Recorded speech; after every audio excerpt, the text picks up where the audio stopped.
It is Monday, April 10, and I have to make another short one before we go in the game. Blah blah blah.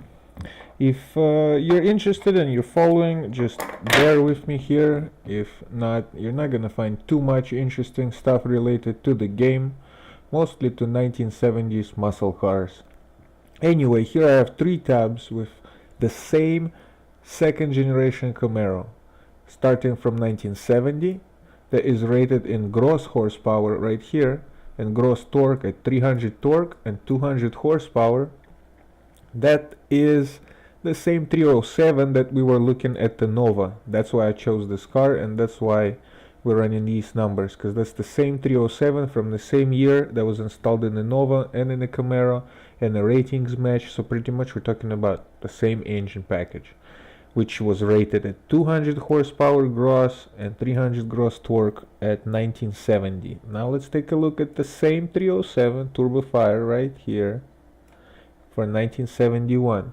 And 1971 was the only year GM published a net and gross horsepower rating next to each other for the same car, which makes it into a magical year. Right here we could see our old ratings at 300 foot-pounds of torque and 200 horsepower, and new net horsepower ratings, basically with alternator and water pump and everything, all the accessories installed. And we could see that we lost 60 horsepower and we lost about 65 torque from coming from gross to net ratings. Now let's take a look at 1972, and we lost another 5 horsepower and 5 torque, and we don't have the gross ratings anymore. All we got is net ratings starting as early as 1972. 71 is the magical year with both. Now let's take a look at the performance data. We click on full performance for 1971, and that's the guy that's done in net horsepower. Same car, just different year, same engine, different ratings. Take a look at what we got. Top speed at 115, while the 1970 car, same engine, just gross horsepower ratings rather than net horsepower ratings, adds up at 118, while 1972, the lowest performance looking car that we got, ends up at 111. So we got 111, 115 and 118 for the same vehicle, the same engine, just different power ratings, different ads. Let's go and scroll down to quarter miles. 16.8 at 83, 17.5 at 80, and 18 at 78. You can see how it decreases. Same with the 0 to 60 times. 10.4, 9.7, and 8.8 for the same vehicle. So if you're out to do your testing in NASCAR, in game, and you want to make a 1970 Camaro, you should be hunting these numbers. But if you want to make a 1971 Camaro, all of a sudden you should be hunting these numbers, which are 3 to 4 miles per hour different. And then if you want to make a 1972 Camaro, you gotta hunt down these numbers. The reason for it is this website uses a software. It's not the actual like performance numbers that you could see. These are not real life, tested with a real life car. All he got is horsepower ratings, engine dimensions, pretty much just like our blank for NASCAR, and advertised horsepower, and he inputted it right here. What does this say? Profess Cars TM Simulation, acceleration something. I guess that's the Profess Cars. That's the simulator software that runs all these numbers.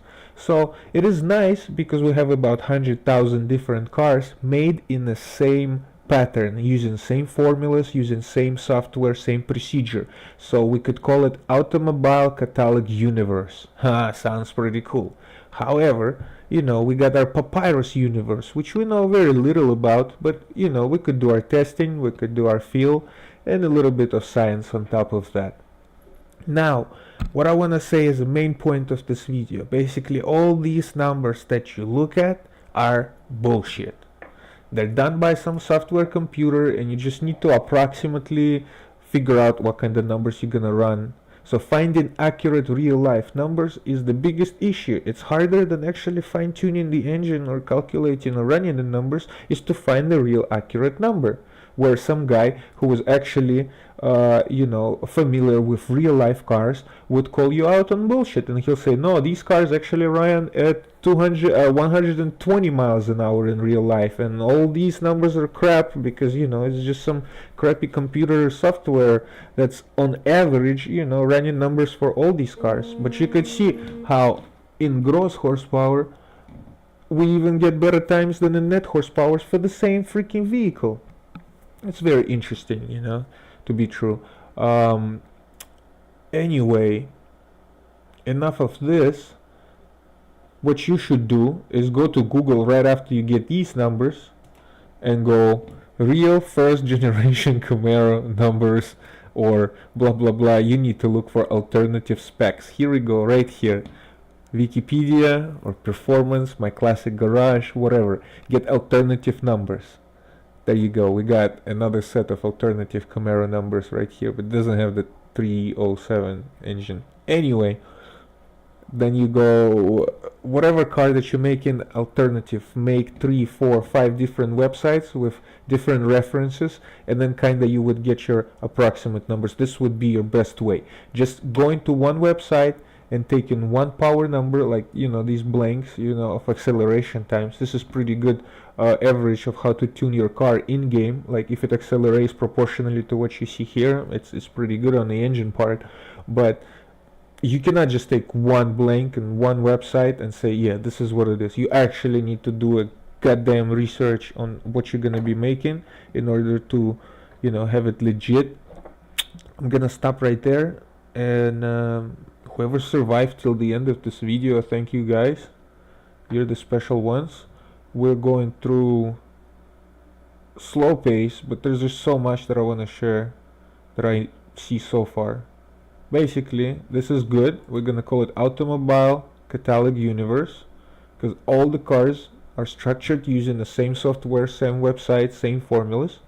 However, it's not really accurate based on the the real life values.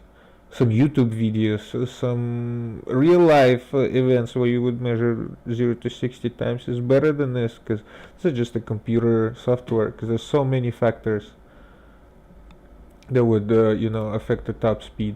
Also, for the next video I wanna go to this Wallace Racing calculators, automotive calculators, and we have a bunch. And I found so many useful ones. So many of them line up with our MEP numbers and BMEP numbers.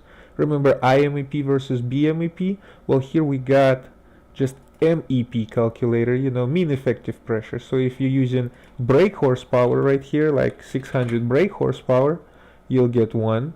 You'll get brake mean effective pressure. Or if you're using indicated horsepower, like 725 indicated horsepower, you get your indicated mean effective pressures. Wallace Racing, guys. The next step for the next video, we're gonna go here, take a look around. This is freaking awesome for decoding or whatever we're doing, reverse engineering our NASCAR software. This is the way to go.